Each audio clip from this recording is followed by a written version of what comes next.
Bonjour à toutes et à tous, j'espère que vous avez passé d'excellentes vacances. Voici notre 85e invité, et oui déjà 85e.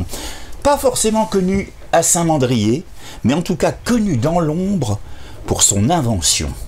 En effet, nous sommes en compagnie de Romain Vallier, qui est inventeur d'un système d'amortisseur d'amarre extraordinaire. Bonjour Romain. Bonjour Philippe. Est-ce que tu connais l'émission? Un petit peu, j'ai regardé quelques personnalités. Voilà. Bon, donc on va faire les présentations, hein, bien sûr. Donc tu es né où, puis un petit peu, quel est ton parcours? Écoute, je suis un Grenoblois, je suis donc né à Grenoble, et je suis sur Saint-Mandrier depuis une vingtaine d'années à peu près. J'ai toujours fait du bateau. Ah oui. Et voilà, ça fait plus de 20 ans que je viens régulièrement à Saint-Mandrier, où j'ai mon bateau. Voilà, d'accord. Parce que moi, je pensais, quand je disais au début de l'introduction, je dis, tu n'es pas forcément connu, mais enfin, si ça fait plus de 20 ans, tu dois commencer à avoir des relations. Non, je ne suis pas forcément connu. Pas forcément, parce que je suis là essentiellement, quand je travaillais essentiellement le week-end pour venir faire du bateau. Donc, effectivement, je connais bien Saint-Mandrier, mais je ne pense pas que les gens de Saint-Mandrier me connaissent bien. Te connaissent. Alors, justement, comment tu es arrivé ici? Tu dis, ça fait plus de 20 ans. Ça fait plus de 20 ans, parce que j'ai commencé à faire du bateau tout d'abord avec mon père, qui avait fait ses études à Saint-Mandrier, qui a fait l'école de la marine à Saint-Mandrier, et qui avait toujours rêvé un jour de revenir à Saint-Mandrier. Donc, on s'est mis sur une liste d'attente. À l'époque, on a attendu 11 ans pour avoir notre place à Saint-Mandrier. Et au bout de 11 ans, en fait, on a eu notre place à Saint-Mandrier. Ça y est, donc, ouf, voilà, le Graal. Voilà. Et depuis, mon père avait une très bonne idée. Il avait mis le bateau à mon nom pour que la place reste à mon nom. Parce que les listes d'attente, c'est long. Voilà.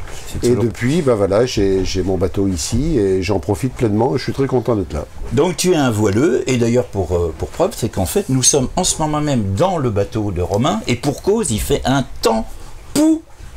Ah, on peut pas dire... On a un déluge, on a un déluge. En tout cas, on est très très bien dans ce bateau qui s'appelle comment d'ailleurs? Maridiou. Maridiou. Voilà, oh, Maridiou. Voilà. Et ben, il s'appelait comme ça et je ne l'ai pas débaptisé. Puisqu'on ne débaptise pas un bateau, puis ça m'allait bien. Ouais.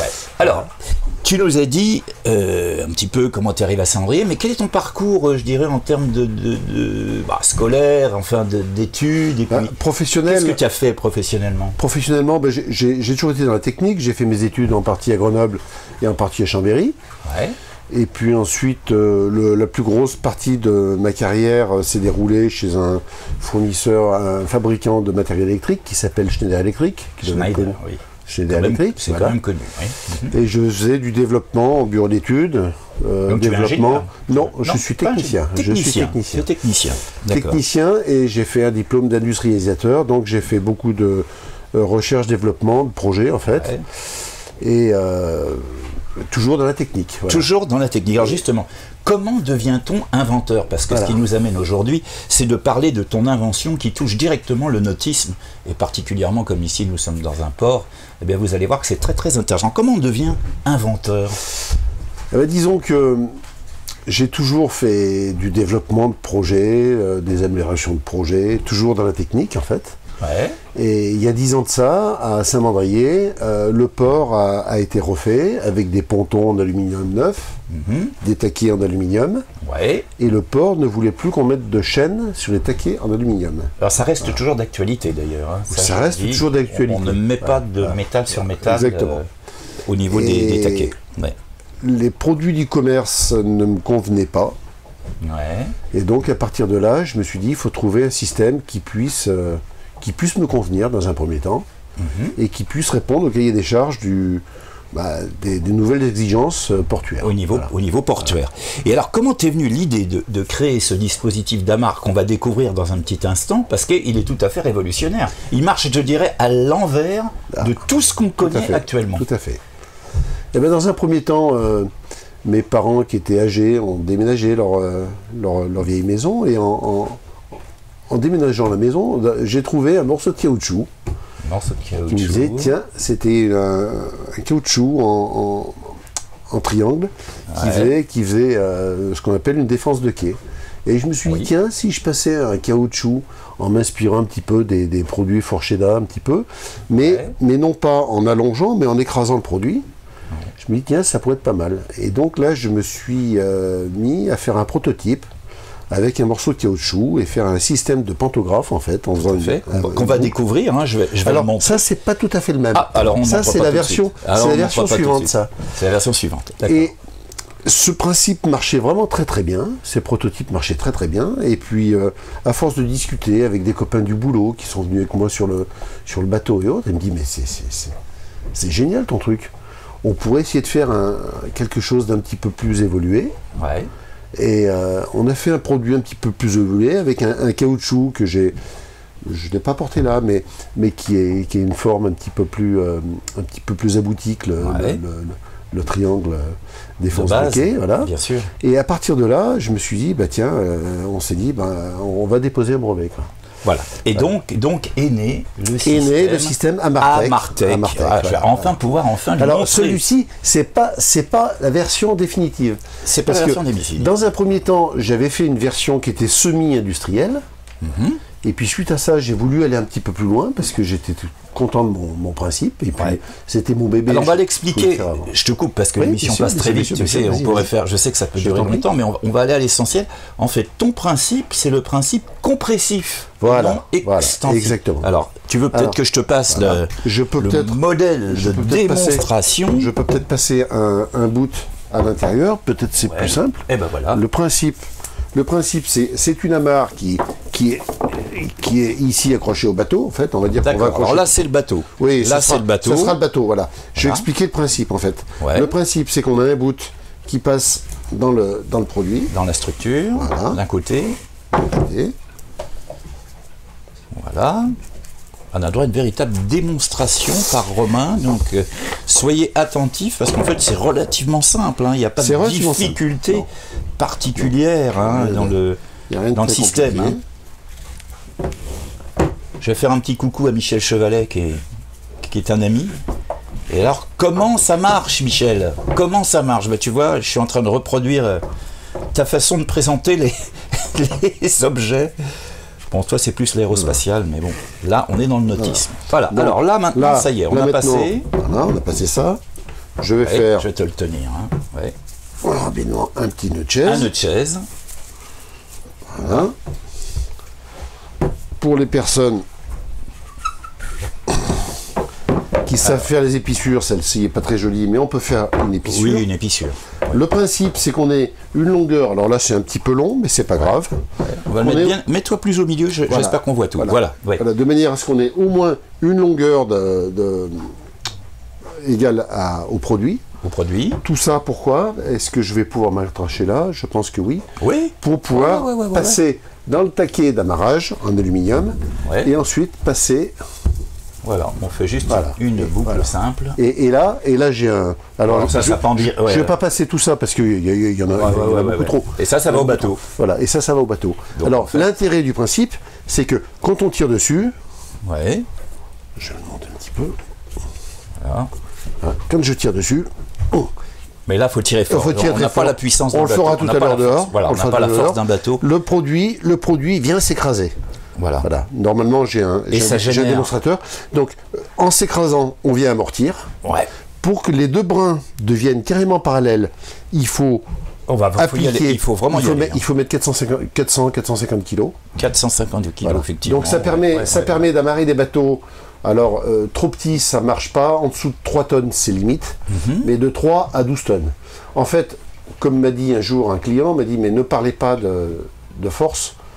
Ne parlez pas de taille de bateau, parlez plutôt de la capacité d'amortissement. Oui, donc elle est énorme, la capacité d'amortissement. Voilà, donc ça marche. Et puis l'autre avantage également, c'est qu'il n'y a pas de rappel. Alors, le gros intérêt, c'est que le produit s'écrase, et quand il reprend sa place, il ne le rappelle pas. Contrairement à un ressort. Si on prend un ressort, on tire dessus, on va lui mettre 100 kg. La vague va passer, il va amortir correctement. Et il va retirer. Mais dès que la vague est passée, il vous rappelle les 100 kg. Donc là, on a un rappel. Alors, on a un peu de rappel pour qu'il prenne sa place, bien sûr, mais on n'a quasiment pas de rappel. Donc, on a un produit qui ne fait pas de bruit, qui n'abîme pas, qui n'endommage pas les taquets en aluminium. Les taquets en aluminium du port. Ce qu'on voit là dans la démonstration, en fait, c'est le taquet horizontal sur le port. On fait une petite... Alors, tu as donc breveté ce dispositif. Oui. Où est fabriqué l'amortisseur? Alors, le produit est entièrement fabriqué en France. Made in France. Made in France. C'est du Voilà. 100% Made in France. Et c'est fabriqué où? J'ai fait un plan de pièces. Un ami m'a aidé à faire un plan d'outils. L'outil a été fait près de Montélimar. Voilà. Donc c'est l'outil qui a été fabriqué. C'est pas du nougat. Hein, non, c'est à côté de Montélimar. D'accord. Et l'outil est exploité chez un industriel qui moule du caoutchouc depuis 3 générations. Oui, parce que c'est du caoutchouc naturel. C'est du caoutchouc naturel. Un caoutchouc vraiment. Voilà. Et surtout, c'est fabriqué en France. Voilà. Hein, donc tout est fabriqué en France. L'outil a été fait du côté de Montélimar. L'exploitation est au-dessus de Valence, à Saint-Antoine-d'Abbaye. Et moi, j'habite Grenoble. Donc le gros intérêt, c'est que mon fournisseur me fait mes pièces à la demande. Alors, Romain, la question logique qui vient immédiatement après avoir vu la démonstration de cet amortisseur tout à fait inédit, tout à fait extraordinaire, où peut-on le trouver et comment est-il distribué? Alors, j'ai un réseau de distribution, en fait. J'ai commencé à prospecter un petit peu tous les acquestilleurs alors, d'une partie de la Méditerranée. Pour l'instant, j'ai fait de Nice jusqu'au Cap d'Agde. Dans le mois prochain, je vais aller un petit peu plus loin jusqu'en Espagne. Voilà, je vais faire un petit peu tout ça. En Bretagne, un petit peu. Mais mon principal réseau de distribution, ce sont les acquestilleurs qui connaissent le produit et qui le vendent très bien. Dans la région, on a la quincaillerie du port qui en a. Laura, qu'on a interviewé sur cette même chaîne, donc qui le distribue. Qui le distribue depuis longtemps, puisque ses prédécesseurs déjà le faisaient. Oui. On a Castillage Diffusion, on a plus connu sous le nom de AD, ici, et Pain-Roland, il y a AD Toulon qui m'en vend pas mal. Il y a UChip à Covadis.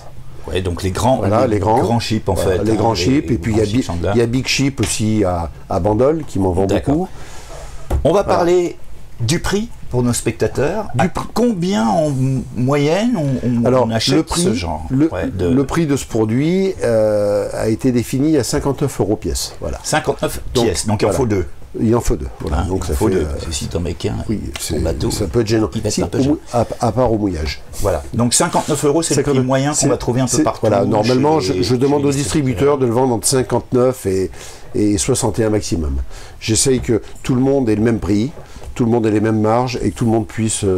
J'essaye d'être assez cohérent dans le. Voilà. Autre question, est-ce qu'on peut l'acheter sur Internet? Oui, bien sûr, j'ai un site Internet. Alors on va le marquer, ton site. Voilà. J'ai un site Internet qui est www.amartech.fr, qui est un site marchand aussi, mais dans ce site, on peut trouver aussi la liste de tous les revendeurs qui sont répertoriés. Très bien, donc ça on va l'indiquer sur l'écran, www.amartech.fr. C'est très facile. Et là, vous avez un site marchand, et vous avez également la possibilité d'avoir la liste de tous les revendeurs. Marketing commercial. Tu recherches des distributeurs? Je recherche toujours des distributeurs, bien sûr. L'appel est lancé. L'appel est lancé. Si ce produit vous intéresse, bien. Vous vous mettrez en contact. On va marquer les coordonnées de Romain Vanier. Mon numéro de téléphone, et il n'y a pas de problème. Je suis Alors en dehors de ça, tu es à la retraite. Est-ce qu'il te reste un petit peu de temps pour d'autres loisirs? Qu'est-ce que tu fais? J'ai beaucoup de loisirs. Déjà la voile. La voile, je fais beaucoup de vélo. Et je fais beaucoup de montagne. Voilà. Et de la montagne, effectivement. Et en ce moment, c'est la saison du ski de randonnée. Je fais beaucoup de ski de randonnée. C'est une belle retraite, ça. Très occupée, très belle, active belle. Et sportive. Magnifique. Voilà, on ne peut que te souhaiter grand succès. Si tu connais l'émission, Romain, tu sais qu'après, on va passer des petites questions légères. Oui. Des questions qu'on appelle les tac au tac. Alors, c'est parti, tu réponds vite, mais surtout, tu expliques le pourquoi de ta réponse. Si tu étais un sport. Sport, comme je l'ai dit, c'est ski de randonnée, voile. Ski de randonnée en premier? Allez, ton sport préféré? Voile et ski de randonnée et voile, les deux. Et puis le vélo aussi, mais voilà. Alors, 2 questions maintenant. J'ai du mal à... Quelle est ta principale qualité? Ma principale qualité? Alors là, je suis très mal pour le dire, parce que... ma qualité, je pense que j'essaye d'être honnête. Voilà. Pour moi, c'est quelque chose de très important. Et ton principal défaut, question inverse? Alors là, j'ai du mal aussi à trouver. Il y en a une liste tellement longue, peut-être. Non, on a tous des défauts. On a tous des défauts. Alors, si on doit en citer un. J'en sais rien. Allez. J'en sais rien. Bon. Si tu étais un animal? Alors, les copains m'appellent le sanglier. Oh, ça Parce c'est que- alors première fois sur 85 invités, c'est la première fois qu'on me sort le sanglier.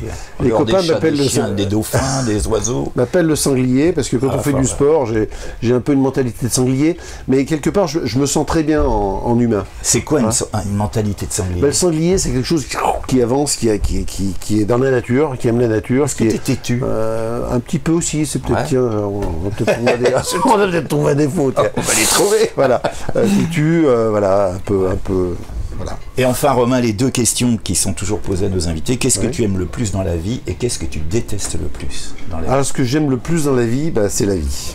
La vie. Voilà. La vie est belle, tout est magnifique. Mhm. J'aime la nature, je te dis que j'aime le ski de randonnée, j'aime contempler, moi j'aime arriver au sommet, regarder, contempler, je me dis, oh, la chance que j'ai d'être là. Je pars en mer, Contempler Saint-Mandrier. je contemple, ah, mais non, mais au large, on large fait le aussi. tour, on voit plus rien. Oh, Eh ben qu'est-ce oui. que c'est beau, C'est beau. c'est magique. Ouais. C'est La magique. magie de l'infini. C'est Et magique. qu'est-ce que tu détestes le plus? Les gens malhonnêtes, Les gens malhonnêtes. Donc pour quelqu'un d'honnête, c'est logique. les gens malhonnêtes. Et puis l'injustice. Voilà. Et La honnêteté, l'injustice. l'injustice, voilà. Ça revient Ça, très j'aime- très très très j'aime souvent. pas ça. souvent. Voilà. Tu le sais, Romain, on termine toujours l'émission par un message qui te tient à cœur. Donc si tu as un message à délivrer à nos spectateurs, tu t'adresses à cette caméra qui les Bien matérialise. sûr. Et puis je te laisse sur le n'importe quel thème, pas forcément sur ton produit, Eh ben, mais écoute, si tu veux aussi. Je vais dire à nos téléspectateurs que s'ils ont un bateau, s'ils tiennent à leur bateau, s'ils veulent faire partager et faire vivre une petite société française, qu'ils n'hésitent pas à installer des Amartec et j'espère qu'ils sont très satisfaits. Voilà. Et Bon, si on n'a pas de bateau, on fait quoi Et avec si on n'a pas de bateau, je dirais bah, Ça se tue.